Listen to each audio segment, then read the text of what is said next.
Hi everyone, I'm here with Nathe.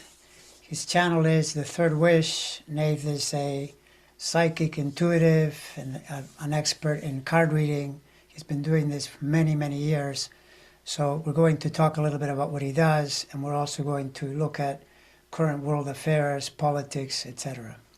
And of course, I'll bring in my connections to astrology and how it all interweaves. So first I'll let Nathe explain a little bit of what he does and where he comes from, and then we'll go from there. Well, first of all, Andre, thank you so much for having me on your channel. I really appreciate it. I've been watching it for a very long time, and so I appreciate your invitation after we met to read my chart. And so thank you so much for taking the time and having me. Like you said, I'm a card reader, like I'm a psychic card reader. I've been reading cards. Actually, I remember the first time I was reading cards, I was 8 or 9 years old, so a long, long time ago. And it was just playing cards. I had a book, I was using my intuition, and then I was trying to make sense of what I was seeing. And I was starting to share with my parents, and I've constantly, developed those skills, reading different tools, not just cards, different divination systems. And so I've been, doing this kind of all my life. It's only in the last 5 years that I'm doing this professionally, just as a full time. And maybe you can hear it in my accent. I'm originally French, but I live in San Francisco for 20 years. I'm also American, so I'm a dual citizen. And then now I live in the south of Europe in Portugal. And so I have been working with my clients for a long, long time. But it's only recently, like in January, that I opened a YouTube channel. And I really didn't know how it would go. It was an idea that I discussed, of course, seeing other people have their own channels. But I really started with putting some predictions for 2025. And so there's a video you can see on my channel, which is a 2025 predictions. And then there's a follow-up video because there were a lot of questions. And then this video got 40,000 views out of starting from scratch. So it really Impressive. hit really, really strongly. And so that actually allowed me to put more work out there, to do some collaborations, to share more my work with others. And so this is kind of where I am today, where I've kind of wanted to share what I see, for the political landscape, not just the US, but I like to look at the whole world. And then for me, also, I wanted to work collaboratively with someone who's more an astrologer, because I feel that as we work in this field, I want to bridge, the world of psychics and card readers, and also astrologers. And sometimes those worlds, I think they really appreciate each other, but they don't necessarily work together in the sense of, yes, there are conversations, there are discussions, but how can we, understand each other more, and how, understanding how you make predictions, how would a card reader make predictions? And from that understanding, I think it really helps kind of the field, so to speak. Before we get more, I would just mention two things that I have going on right now. I have created my own tarot deck, so it's available online on Etsy or Amazon. It's called the Mystical Tarot of the Saints. And then I have a basic foundation of tarot class on March 15. And it's also, you can register, you'll see the information on my channel. So before we go further, I just wanted to put a little bit of a note there for that. Oh, that's great. That's great. Yeah. So speaking of, maybe first looking at your sense of, you said the world, predictions for different countries, etc., or just the overall view. What would you say are your key points, or the things that you see for 2025? Well, what we see in the world, but are also corroborated with the predictions, is, we see more and more of a movement of right wing, I would call it this way, where people, there was a time where the world was opening up to others, to other countries, but also to other people, other groups of people. And so it's like a pendulum effect, right?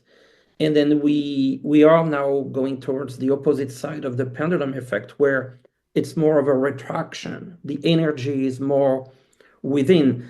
And even if you look at it from, the 2020 pandemic, this was one of the first sign, in my view, of restriction, just because we were literally restricted at home.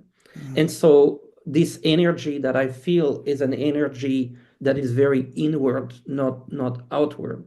Yeah, that And makes a so lot that of sense. explains, the energies around us and how each country is almost like looking for themselves in a way. Yeah, it's like you could say it's a contraction, as you said, retraction, Yeah. contraction. Yes, yes, where countries are well, some countries are, let's say, because we don't know yet whether all the countries will do this. Is your sense that in the current environment where the U.S., as it's currently being led, is at least appearing to contract, does it feel to you like the entire European bloc will also contract that way, or are they more likely to ally together to act as a counter to the American withdrawal? I feel this is a great question because I feel like you could really look at it as from a European perspective, as a threat or an opportunity. Um, it is very clear, you've seen JD Vance and Trump saying to Europe, basically, if I shortcut, you're on your own, right? You need to step up in your defense. Yes, there's NATO, but you need to step up because we're not. Basically, the message is uh, our priority is not Europe. We have to worry about China. We have to worry about other things. And so you're on your own. This could be what Europe needed to be more together, because it's very, you can't really compare Europe as the US. The US is a lot of states also as well, but the European culture is very similar to each other, but also lots of differences, like between the Baltic countries and the southern countries. The culture is different. The only thing that unites Europe is, and not all countries, is the euro, but it feels like it's more of a club for commerce, right? A club for, and so there's never really been like a Europe for the defense or Europe for that had more of a feels more united, and it's never felt like there was really a federal movement. But it with the US pulling away, there's clearly a decision point, a crossroad to say, oh, either we unite or we're going to be lost in the sea of the different big energies between the big of this world, like China, the US, Russia, and Russia is obviously a huge threat. Right, right. I mean, this is the thing that um, the the current administration in the U.S.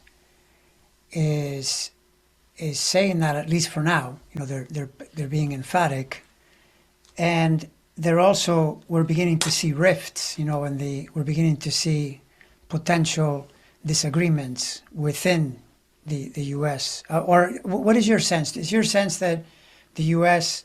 will just continue in this way, and we're looking at 4 years of pulling away sharply and wanting nothing to do with the Europeans, and even worse, because the worst part is that in the last week or two, Trump has made it clear what we always thought, that he really is, who wants to be Putin's ally. Yeah, It seems like Trump, the more of a fascist dictator you are, the more he likes you. If you're a Democrat, then I know. he really has no time for you. So that's his preference, is people like Putin, Orban to a lesser extent, because Orban is not that important No. Putin is a much bigger player. So is it your sense that this continues, or your sense that potentially it could splinter? I felt like, Trump's vision is to really to spend more time. I think he really has something with China. I think China scares him the most, more than Russia, frankly. I feel can he do without Europe? Not entirely, because there's still a lot of business here going on, and so money talks, right? And so I feel like there's going to be a pull away from Europe, but not entirely, just because of the implications of business. The European market is a big place for American companies to sell their product, their movies. There's Mm-hmm. just so much there. So I think the business ultimately will talk, and so we might see a lot of talk on the political side, but unfortunately, money often has the last word. It's like with Canada. There's just so much going on. With Mexico, so much going on. NAFTA is really talking about like a big trade of business. Mm-hmm. And so Trump's not, I would say, I was about to say not stupid. I don't know, but at least he understands the power of money and the economy. And I think anything that would move the stock market in a downward direction would worry him. Mm-hmm. You know. So I think we talk about, what powers can stop Trump. The House and the Senate today, they can't. Right? We will have to wait until the midterms.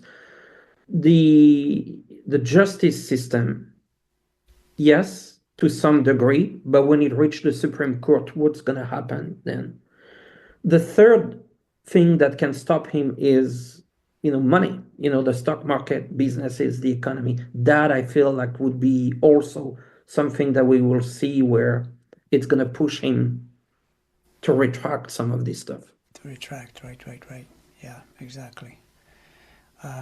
Well, I mean, one thing is that right now, the latest polls suggest that what he is doing is very unpopular in the U.S. Mhm. In the U.S., not in Europe. Here, I mean, we already know Yeah. that it's unpopular in Canada, and we Yes. understand that.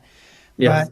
the question is how much that affects him as well over the next while, because pretty much, in fact, the more ridiculous, the more unpopular. The Gaza thing, he said Yeah. it has, I think, 20% support, 80% disapproval, and all kinds of other things. Well, Putin has a 10% approval in the U.S. Yes. This is despite the fact that a lot of the Republicans voted for him, but nevertheless, Yes. yeah. I feel, I think the point you talk about is approval rating versus other ways of measuring like his popularity. Yes, I'm sure that he's worried about his about his rating, but at the end of the day, I feel like he also wants to do what he wants to do, and I feel like the finances plays a big role into it. Able to do big tax cuts for more tax cuts for the rich, more, letting companies and businesses thrive, um, without necessarily considering the implication for people. That I think is a big aspect. I mean, I would put this question to you. In your opinion, why are they putting so much emphasis on Doge or the government efficiency? Why is that such a hot topic? Well, I it's a little puzzling at times because when I thought of Trump's true objectives, when Trump is a very transparent person, and in his just this corrupt intent, he's looking out for himself. He wants to enrich himself. He wants to look good. It's a very very egotistical journey that he's on, and I think that Elon Musk has other ideas. Elon Musk is an engineer who thinks he understands the world much better than he actually does. and he sees, yes, of course, there are always inefficiencies in government that need to be corrected, but he's taking a hatchet to it, brings out the axe and starts doing things. I think it would have been better for him to not have someone like Elon Musk, because it's so much easier to just steal from the treasury and not take things away from people. They're not going to be as upset as they're starting to become because of what is happening. But I suspect that Trump needed his money and his influence to get elected, and now they have It's payback. a necessary partnership. But I don't know how long this can go on, because they're almost like two separate paths. The way Musk is carrying on, inevitably, not just popularity, a lot of things can go wrong. Because, for instance, the unemployment will probably increase. I mean, he's firing a lot of people Of for course, one, already. right? Yes. Right. The economy is likely to not go well. And that's one of the things, by the way, that is most striking, that in all of Trump's political career, it's only now that people are disapproving of his economic approach in the numbers. Hmm. Before, they disapproved of all kinds of things, but not his even though, by the way, he knows nothing about the economy and has never No. had any positive. This is all BS, complete and utter BS. But the public, it's all these people that perceive reality the way they perceive it, and they're starting to say, "Oh, we don't like what he's doing with the economy." And part of the reason is that he's doing nothing about the economy. He's focusing on Canada, Gaza, Greenland, Putin. When it comes to the price of food, I don't see any objectives. I don't see any focus. So they're disapproving, and to me, this is likely to increase. Just, you could say, Hmm. based on common sense, but I also base it on the astrology, because in the astrology, and this is something I'm still trying to grapple with, that Musk's astrology, particularly in the middle of the year, is much better than Trump's. Musk's astrology now isn't good, and neither is Trump's at the moment. But Trump's, he does have a moment there because Jupiter's still in his sign. That's pretty good, but there are all kinds of energy swirling around them that are very complicated, including, of course, that could affect his health. That's probably Yes. the most Mm. critical thing. But what I notice is that when you have a lot of planets hassling you, things just don't go well. You don't get the results that you Hmm. want to get, and so that to me is what is going on in 2025 for these two. I agree. I mean, you're talking about the prices. The prices will go up, not even stay flat. They are not going to reduce. I see prices going up. I feel the second half of the year, to me, feels the most challenging for the economy, for the stock market, for the economy itself. And whenever I look in the cards, um, it the way that it looks like there's something this summer that I feel like it's particularly bad for both of them. I feel a particularly bad summer. In the summer.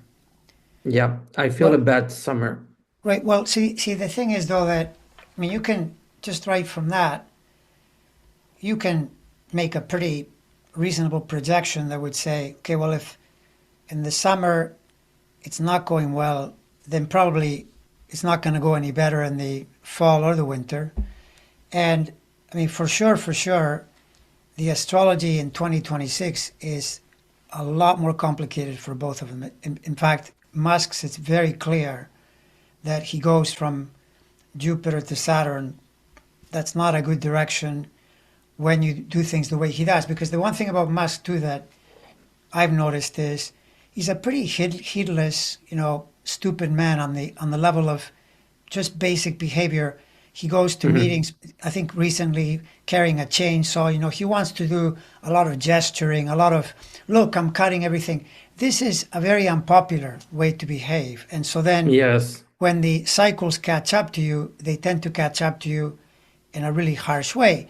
But then this leads us to what is really important here, which is, do you, from your perception, do you believe or disbelieve that the next key moment in time is the next election, which is in 2026? And is that election the time to check these people, or do you say, no, that election is not going to make any difference, because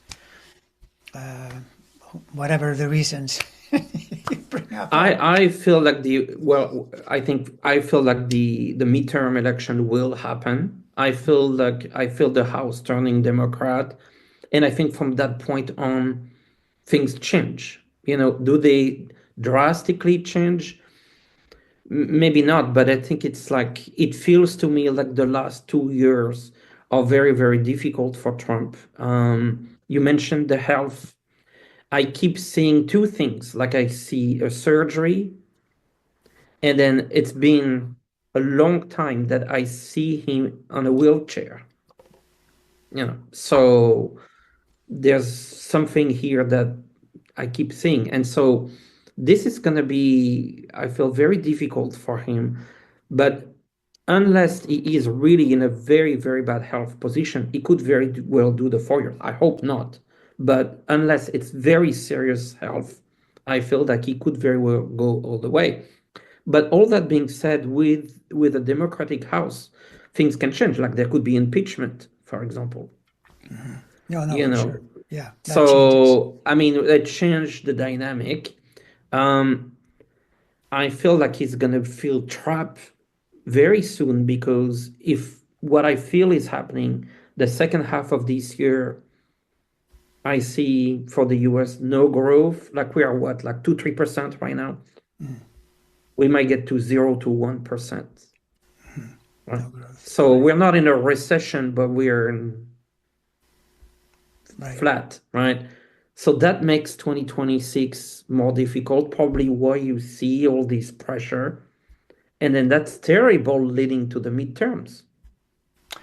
Yes, and in nearly every, I would say all, some exceptions, but when there are world events that interfere, but in most cases in the U.S., what you notice is that the midterm elections following a win are always or nearly always really hard on the incumbent party. They're very Of course. difficult. Doesn't matter who it is. The people turn against the leader, and this speaks to something about our current electorate. They're often not very informed because you think to yourself, okay, so now you guys are saying that you're disapproving of his view of Putin. Well, you knew that you already knew this. You voted for him, and then it's almost immediate. So in other words, this goes to my understanding of American politics that in the current era we're in, and to some extent in the past too, but certainly now, whoever is in charge takes all the heat. They take all the Yes, of blame course. almost immediately. So that would be the case no matter how well you were doing it, particularly because what tends to happen is, especially when the person is trying to bring about some kind of change, right? And usually they Yes. do because they get elected. Obama got elected. He wanted to change the healthcare system. That became Yep. his doom. After that, his presidency never really recovered. Biden was doing pretty well until he left Afghanistan. That was a change. It's like, I'm going to leave. Big move, big problem, never recovered. Right. You're right. Right. So this is the common thing that happens. And so it is very, very difficult to navigate past To that change. midterm point. The George W. Bush, because of 9/11, the country was behind them. They were Yes. able to elect. So, but of course, the big question mark that people will always counter back with and say, look, these people, they are so corrupt and so right-wing dictatorial that they are going to try to stop, like have no election at all, or do some kind of cheating to make sure that they win, right? And I would say, based on the astrology that I see, I find that quite improbable. I don't think so. I feel like no, the elections I see will take place. Yes, I mean there are always going to be some sort of interference. I mean we know that there was a form of Russia interference in the 2024 election. I'm not talking about votes or ballots or anything, but just like the bombing that was acknowledged as the false bombing that was acknowledged as a Russian interference by the FBI. So I feel comfortable to say it because it's public information. Um, Now, the other thing that you mentioned is that with the midterms and the role and responsibility of the incumbent in this particular situation, he has the Senate, he has the House, he has the presidency. Of course, he will blame everyone else, but people know that as a truth. He has full powers. So how can you deflect? It's not like you can say, yes, but the House blocked everything. You have the House, you have the Senate. All your all the people that you submitted for confirmations committee, they've all been confirmed. Almost, yeah, pretty much, except Well, for a couple. Yeah, it's true. Matt but Gates. I mean, like Gates was not even pushed forward all the True, way. true. So technically, everyone got confirmed. So there's a point where you're like, who can you blame? Biden? I mean, I mean, you see what I mean? Like there's Oh yeah, no, it's for like sure, a for sure, corner. Yeah, yeah. for sure. It's always like that. It's you can do that, but that has a time expiry. There's a certain point where people will just vote with their feet. They show up and they'll disbelieve you. So yes, it's 100% true. And it's really about the economy and what's left in people's pockets at the end of the day that makes the difference in the vote. It's the economy almost all the time. And so he's playing with fire because they're cutting. I think what will make a difference is they are they are cutting a lot of federal workers and services and all of that. Those people obviously are providing a service. I can't believe that you can always, like you said, you can always be more efficient. We can always be more efficient. The government certainly can. But generally speaking, those people had a function. So you remove the function, what do you think will happen? Yes, it's inevitable. It's inevitable. I mean, this is the whole point. Is that it's why I said that he would have been better to not include this strategy, leave things as they Yes. are, and just carry on with his stealing, which is what he loves to do. Ripping the treasury up and taking it all for himself. So uh, I think in that sense, Musk may be an ally, but he's actually a big problem. And the thing is, though, these people are Yes. thinking, they're thinking about this idea that in the prior administration, he was not able to implement his agenda, whatever that was, because the deep state, in the form of these employees, was stopping him. But to me, that just seems strange and incoherent. It doesn't make a lot of sense, and it's not helpful to his own agenda, in my opinion. Agreed. And also, I mean, you've noticed what has happened at the beginning of his term was the accident with the in DC, the plane and the helicopter. I feel like in people's mind, there's already a seed planted that, well, we can't mess up with air traffic control. Like this is so important, right? And I feel like it ties very, very much with what Musk is doing. And that's what I mean with those like basic services. Like if they are not taking place, it's it can have very severe impact. Like you remove the CDC, you remove, I mean, the bird flu is a serious threat. There's like this increase of all disease that are coming back, you know. That would be, I mean,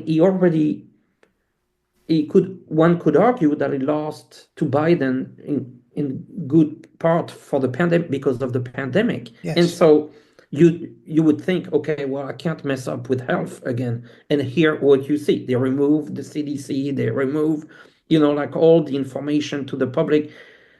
So it's like there's no logic here.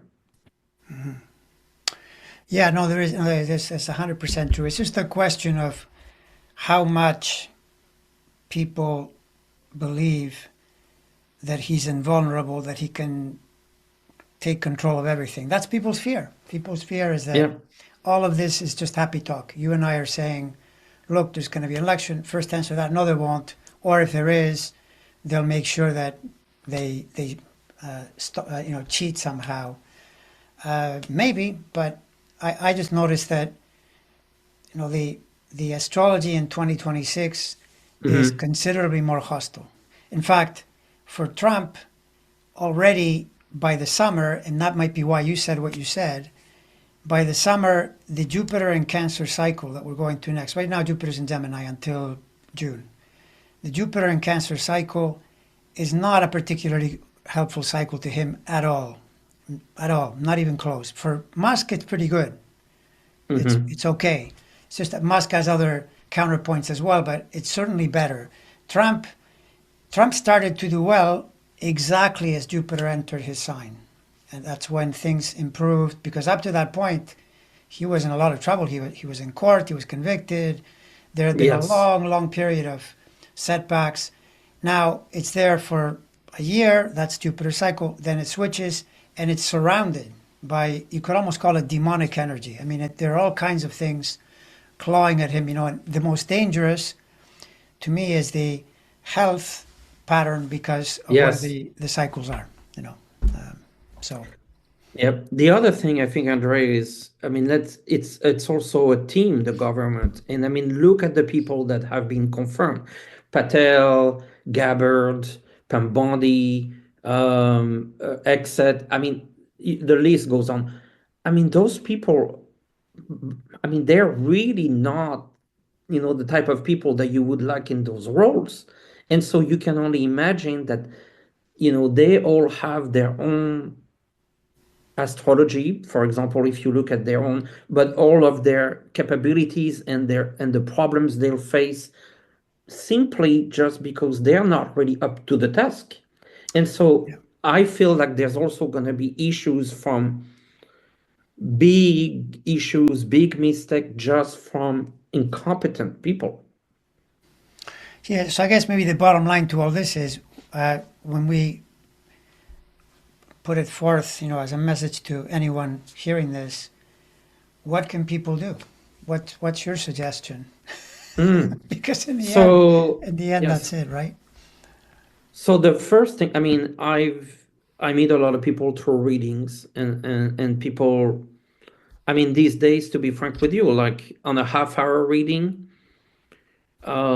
maybe there's 20 minutes of personal questions, but there's always 5 or 10 minutes of what's going to happen to us Americans.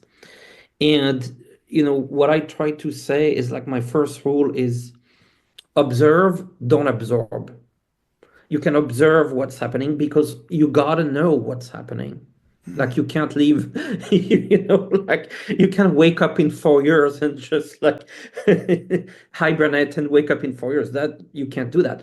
So you have to keep yourself informed. It's very important because it's a critical moment. This is very serious. Like we're under a threat. So you can't not ignore the news, but you cannot absorb it in a sense, like get upset at everything. And because that's what the news media want, it's just the constant cycle.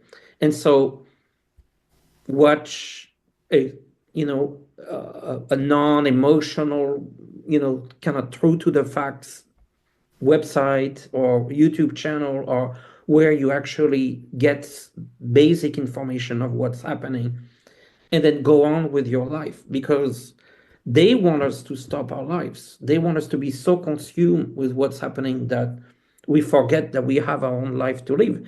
I don't accept that Trump's going to take 4 years of my life and hijack it. I don't accept that. So I will follow what's happening, but I will try to focus on what I want to do. You can still, if you have personal projects, you can steal your personal projects. Yes, there's going to be more restrictions, but by and large, we're still able to do what we want to do. So try to not get too absorbed, because I feel like it can really get to you. It can really get to you. Yeah, and this dovetails with what you said earlier about how it feels as though the world, in a broad sense, is contracting, so that instead of the focus being as outward, it's more inward. So countries are doing that. That there might be a great teaching there, which is that it's the opportunity for individuals within these systems to turn more inward, in the sense that you wouldn't be doing this if there were no threat. Because if there were no threat, No.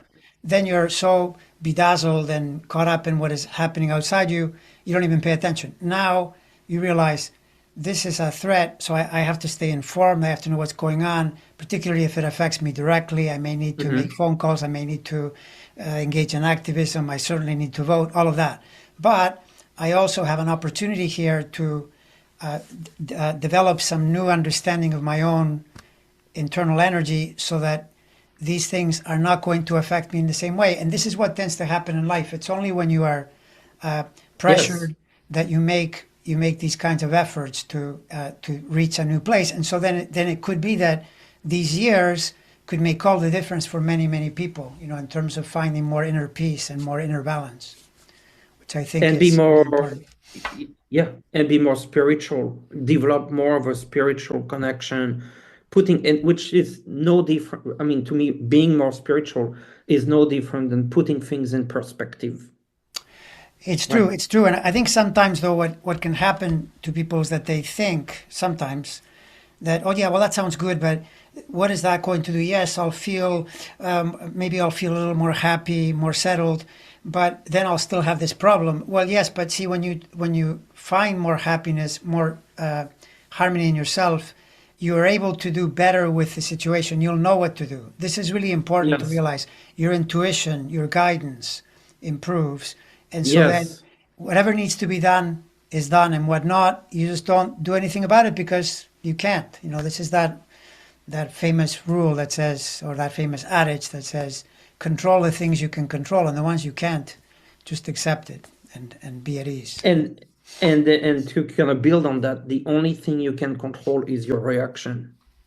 Yes, exactly. You Yeah, cannot control the event, but you can control your reaction to the event. exactly. That you have in you. So, I feel like, I think it can go to philosophies of Buddhism and Stoicism and things like that, where it's not new, right? If you look back, this is not the first time that this pendulum has shifted. Yes, Definitely not. Our grandparents have experienced it. true. It's That's not very that true. far. So while I think for us it's hard, it's because we had it good for a fair amount of time, and we kind of forgot that the threat was still there. And it's like a wake-up call at 6 in the morning that's very unpleasant. Yes, yes, and this is the Yes. thing, that it's only many times. It's only when there's a crisis or confrontation or high pressure that a person will make a move in a certain direction. And this is where in the Yes. astrology you see this, where the planet of pressure is Saturn, because Saturn is the contraction force in the archetypal universe. And what'll happen is almost everyone complains when Saturn is there. They don't like the feeling, but then they'll also say, "Oh yes, that's when I started to put some energy into it and work on something, and then I developed what I am today." Right? And so it is the opportunity. It's that simple, I think. At the moment. And we are here on earth to learn, to learn lessons. Um, of course, it's a philosophical, spiritual debate, but maybe there's a belief that we made the decision, the conscious decision to come here, to live this. And so now we have to make the best of it. I think we knew Earth is probably one of the hardest environment to live, right? It's not easy. Mhm. And yet we made the decision to be here. And yet we want to learn. And so we couldn't learn if everything was easy, right?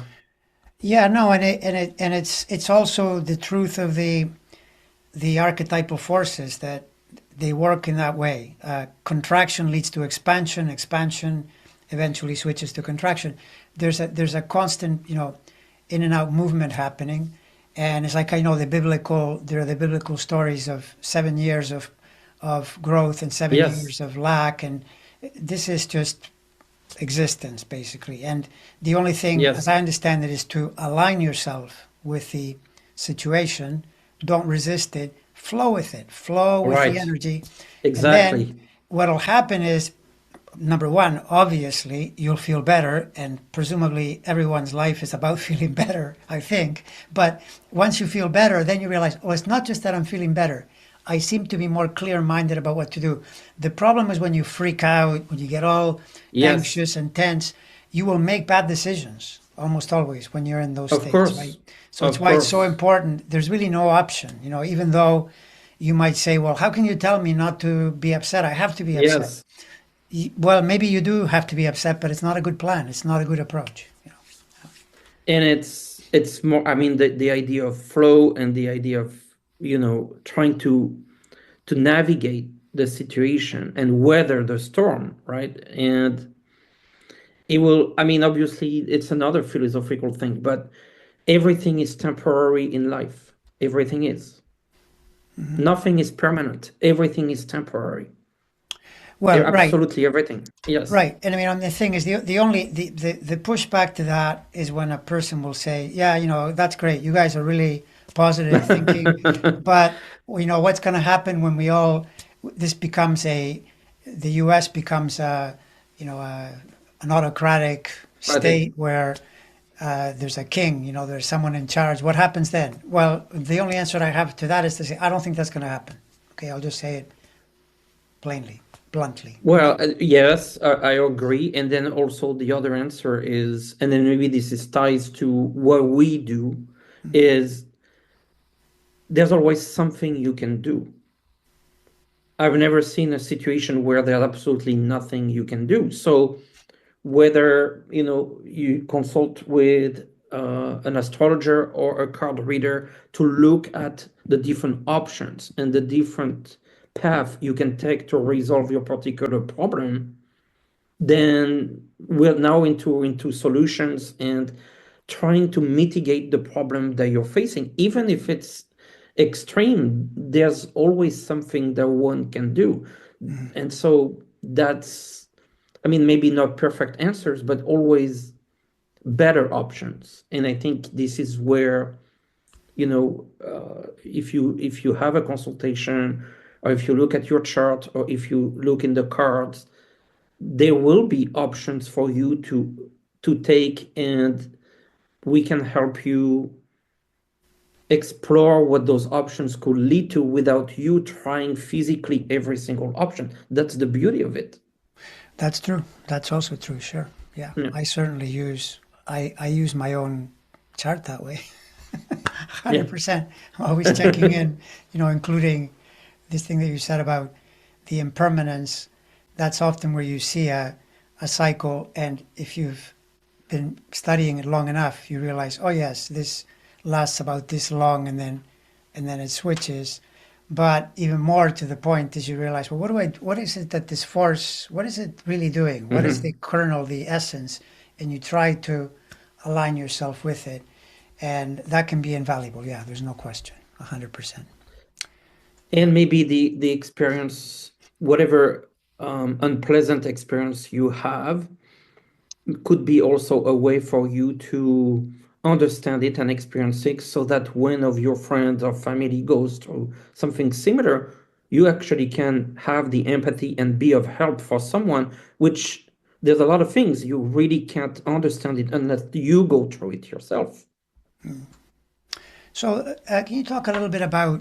So, you said you started looking at cards when you were very young, and so how has that journey been? You started with that, and then how did it evolve? My journey's always been about a continuous learning into divination, which is what I believe is I want to be doing divination. And I've really added tools along the way, different card systems, different, I've looked into, even tea leaves reading, into scrying, into uh, different tools, just to augment a little bit the ability to practice the divination. It's like having different tools in your toolkit, and You can, in a consultation, you could use cards, you can use, I actually have runes, for example, like I have, and they all basically function the same way. It's the connection of your own intuition matching with some sort of tool, whether those are cards or not. At the end of the day, your intuition is also a tool that you use. For me, I've always felt comfort in the cards as a system to help me tune into the energy. So not just give the answers, but tune into ways to receive the answers. And the answers that if you ask, well, where are they coming from? For me, they're coming directly from my sixth sense. They're not coming from someone. They're not coming from a particular guide or anything. It's just what I feel is a sense of clairsentience. You just know, right? There would be a lot of time where the information comes to me and I just know. It's not I hear it, it's not I see it. It just comes and there's like strong feel, of knowing. And this can happen obviously in a reading where someone asks a question and then I get an immediate answer, but I would still pull some cards to verify my work and get maybe extra details. And I like also to validate. So, if someone say, how do you see my job? I would like to look first for validation that I'm on the right track. So I would say, oh, you work for a very large company, or your boss is a male or with dark hair. I like to validate that because then we're on the same page, and you build the confidence. So, but yes, it took me 40 plus years to navigate and learn different systems. Some very intricate, some more simple, and then also explore mediumship, which is a whole different thing, but it's around the same spiritual development, which is not my primary expertise, but I just feel that it's really cool and interesting. So this is the part that I've been developing more recently, is the mediumship activities. Yeah. Mediumship as in connecting with the other side? Well, yes, and mostly people who crossed over. So your father, your mom, your grandparents, because I get a sense.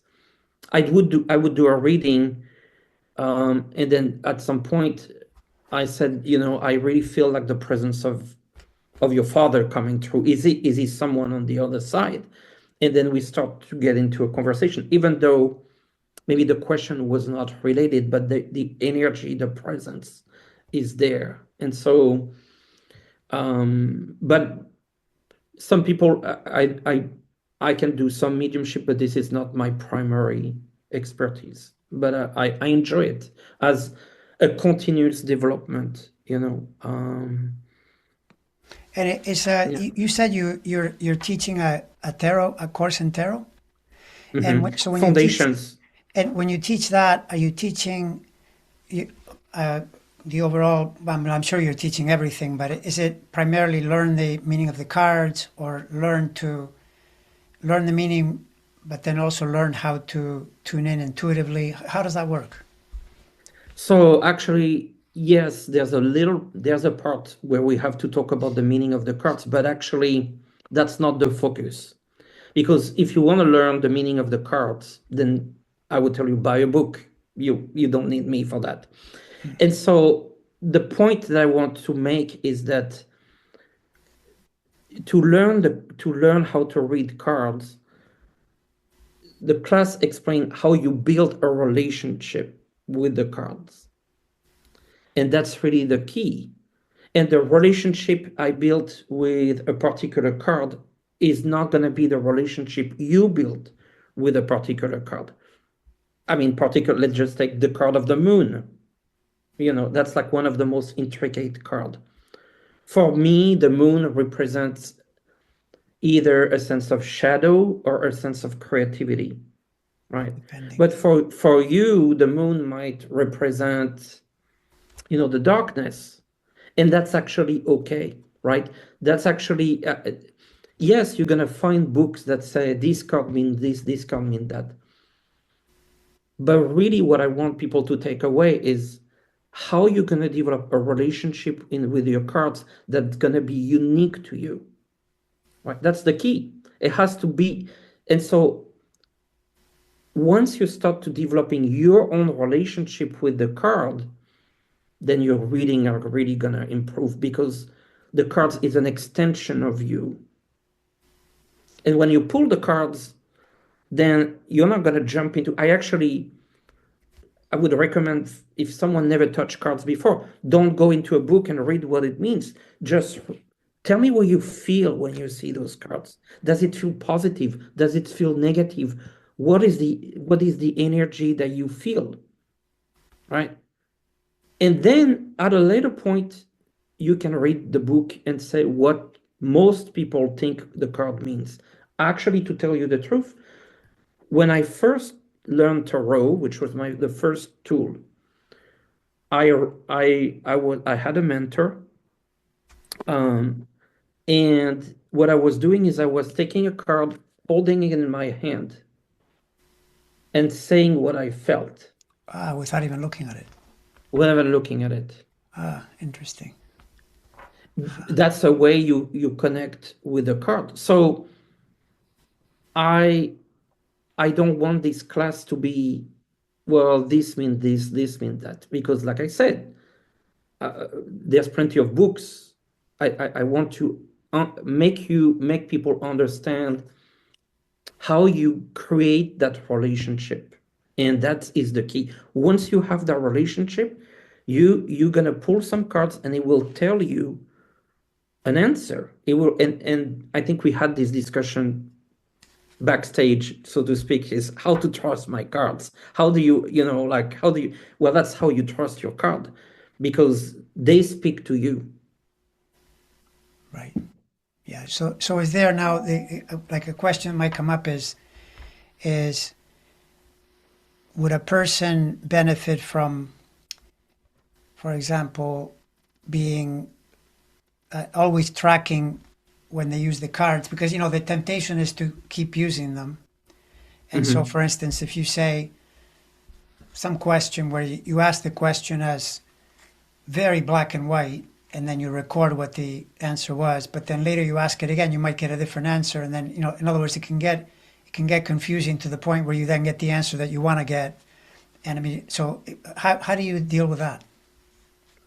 Well, I'm from the point of view that if you concentrate really, really well, if you shuffle your cards really, really well, if you ask your question really, really well, which is the most difficult part.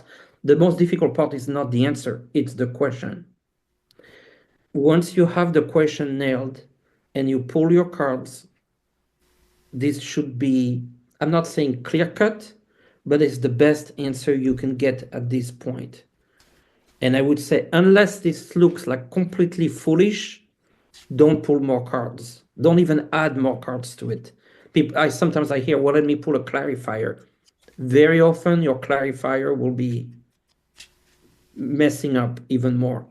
So you have to look, what I would say is like either your 2, 3 cards or 5 cards, they tell you a story, or it doesn't. If it doesn't tell you a story, you leave them on the side, you go to sleep, you wake up in the morning, you have a fresh look. Now it's gonna start to make sense. But don't pull more cards, or don't, it's that's my opinion.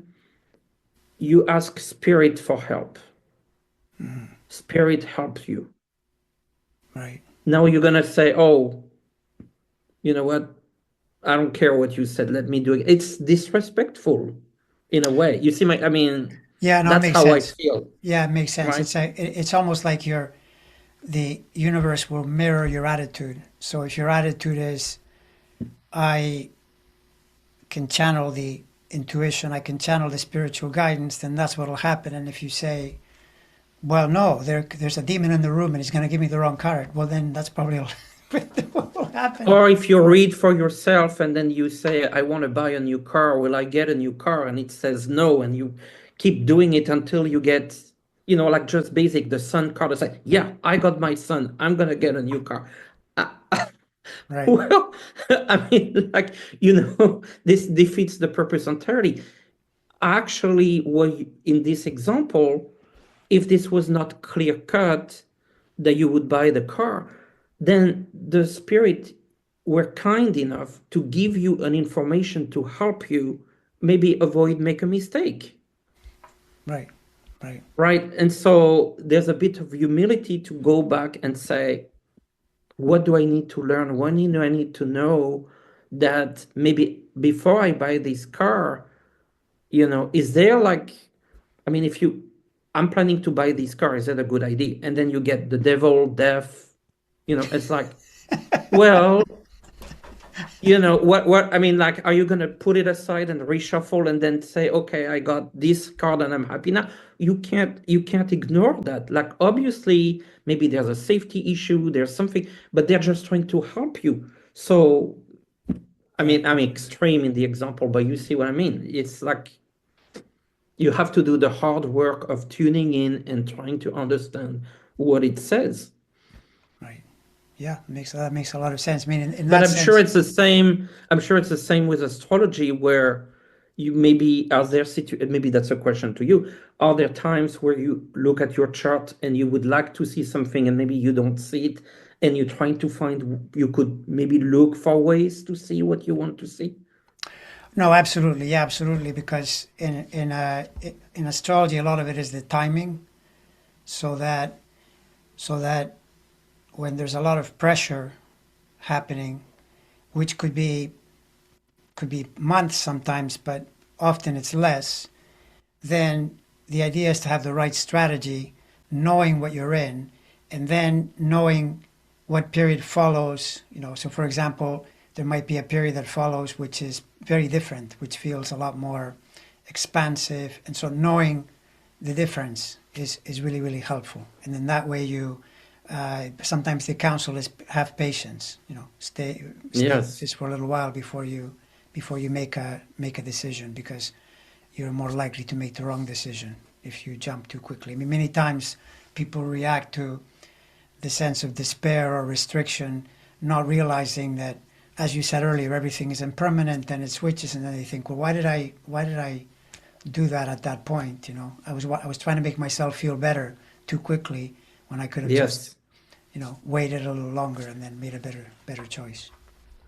Timing is always, I mean, it's hard with cards. Like, I'll admit, like, it's really hard. Timing is hard. I believe it's because timing is not so relevant in spirit, right? They don't really see the time we see the time.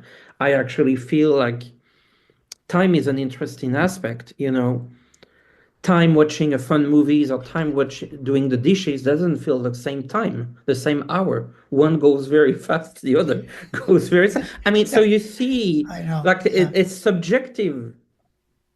Yeah. it's true. It's true. Yeah, it's very true. Well, it's been great talking with you. I really enjoyed this, and Likewise.